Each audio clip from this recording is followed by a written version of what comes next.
खत्म भी कर देगा, क्योंकि अल्लाह ताला की तरफ से परेशानियां आती हैं। तो अभी आप लोगों का जो इलाका है, हम पहले भी सर्वे कर कर आए, उसमें यही बताया गया है कि बच्चे जो हैं उनके माँ बाप जो भी फौत हो गए हैं फ्लड की वजह से, सैलाब की वजह से, बच्चे बहुत ज्यादा जो है परेशान हैं। तो उनके जो इर्द गिर्द है, अगर आपके खानदान में कोई ऐसा बच्चा है तो आप उसको इस बात का एहसास दिलाएं कि आप उसके साथ हैं, वो बच्चा भी आपका ही बच्चा है।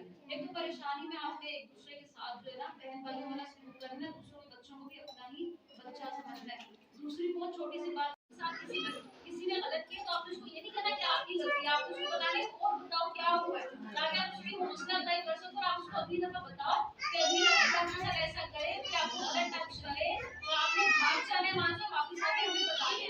और बच्चे का आपने जो है ना छोटी छोटी बातों पर जो है ध्यान रखना है। और दूसरी बात ये सारी आपने कहा कि आपने 10 मिनट देने हैं, तो 10 मिनट मेरे हाथ से बहुत कम है।